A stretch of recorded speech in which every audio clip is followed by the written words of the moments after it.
ఏపీలో election fever కొనసాగుతుంది. Code వచ్చినప్పటి నుంచి పార్టీలన్నీ సమరానికి సై అంటున్నాయి. ఇక అధికారంలో ఉన్న వైసీపీ జోరుగా అన్నింటా దూసుకుపోతుంది. ఇందులో భాగంగా వైసీపీ అధినేత జగన్ మరి కాసేపట్లో రీజనల్ కోఆర్డినేటర్లతో సమావేశం కానున్నారు. తాడేపల్లి క్యాంపు కార్యాలయంలో ఈ సమావేశం జరగనుంది.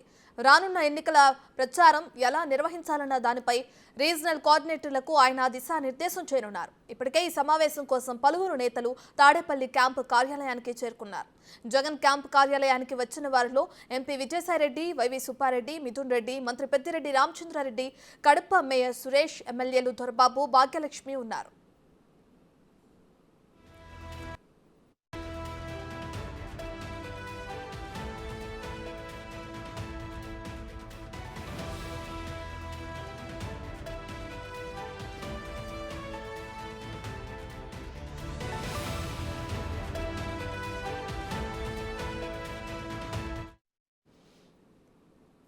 ఇదే అంశానికి సంబంధించి మరింత సమాచారాన్ని మా ప్రతినిధి శివ అందించడానికి లైవ్ లో రెడీగా ఉన్నారు. సో శివ, ఇప్పటికే చూసుకుంటే ఏపీలో ఎలక్షన్స్ దగ్గర పడుతున్నాయి, కోడ్ కూడా వచ్చేసింది. దీనికి సంబంధించి మరి కాసేపట్లో రీజనల్ కోఆర్డినేటర్తో సీఎం జగన్ సమావేశం కానున్నారు. ఈ సమావేశంలో ముఖ్యంగా ఏ విషయాలకి సంబంధించి అటు నేతలకి దిశానిర్దేశం చేసే అవకాశం ఎక్కువగా కనిపిస్తుంది అంటారు శివ?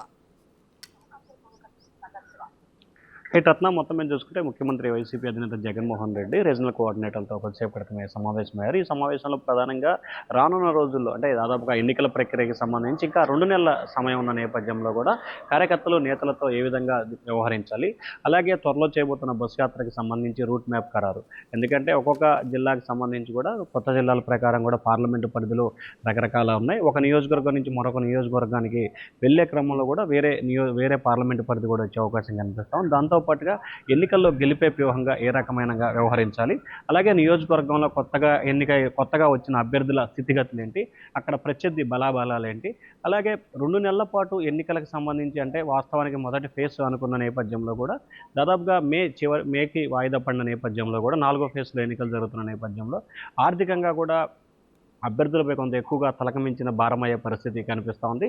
దీన్ని ఏ రకంగా అధిగమించాల్సిన పరిస్థితి ఏర్పడుతుంది, అభ్యర్థుల ఆర్థికంగా స్థితిగతులు ఏ విధంగా ఉన్నాయి, దానికి సంబంధించి పార్టీ ఏ రకంగా సహాయ సహకారాలు అందించాలి, అలాగే అక్కడ గెలుపు కోసం తీసుకోవాల్సిన జాగ్రత్తలు ఏంటి, ఎన్నికల కోడ్ రావడం, అలాగే కూటమి నేపథ్యంలో 3 ప్రధానమైన పార్టీలు కూడా ఎన్నికల బరిలో సమరశంఖాన్ని పూరించడం, అక్కడున్న అభ్యర్థి స్థితిగతులు, అలాగే ఎన్డీఏకి సంబంధించి కూడా పూర్తి స్థాయిలో తెలుగుదేశం కూటమిలో చేరిన భారతీయ జనతా పార్టీ కూడా తెలుగుదేశం కూటమిలో చేరిన నేపథ్యంలో కూడా కొంత పోల్ మేనేజ్మెంట్కి సంబంధించి ఇబ్బందికర పరిస్థితులు ఏర్పడతాయని చెప్పి వైఎస్ఆర్సీపీ ఒక ఆలోచన చేస్తూ ఉంది. ఆలోచనకు తగ్గట్టుగానే ముందు నుంచి కూడా అభ్యర్థులకు సంబంధించి ఆర్థికపరమైన అంశాలతో పాటు మిగిలిన రకాలు ఎక్కడా కూడా ఇబ్బందులు లేకుండా ఉండేందుకు తీసుకోవాల్సిన చర్యలపై ప్రధానంగా కూడా చర్చించబోతున్నట్లు కూడా తెలుస్తూ ఉంది. అలాగే ఎన్నికల్లో గెలిపే ప్రామాణికంగా తీసుకోవాల్సిన జాగ్రత్తలు, ప్రతిరోజు కూడా అభ్యర్థులతో టెలికాన్ఫరెన్స్ నిర్వహించాలి. అలాగే అభ్యర్థులకు సంబంధించి రీజనల్ కోఆర్డినేటర్స్ ఎవరైతే ఉన్నారో వారు ప్రతిరోజు కూడా ఒక పార్లమెంట్లో ఉన్న అభ్యర్థులు, పార్లమెంట్ ఇన్ఛార్జ్ అభ్యర్థితో కూడా ఖచ్చితంగా 1-to-1 మాట్లాడే ప్రయత్నం చేయాలి ప్రతిరోజు.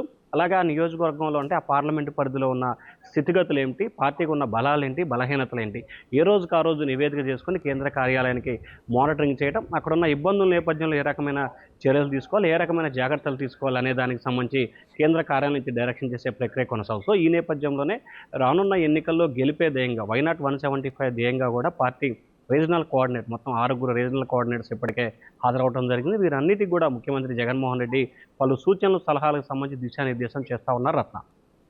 Right, thank you Shiva.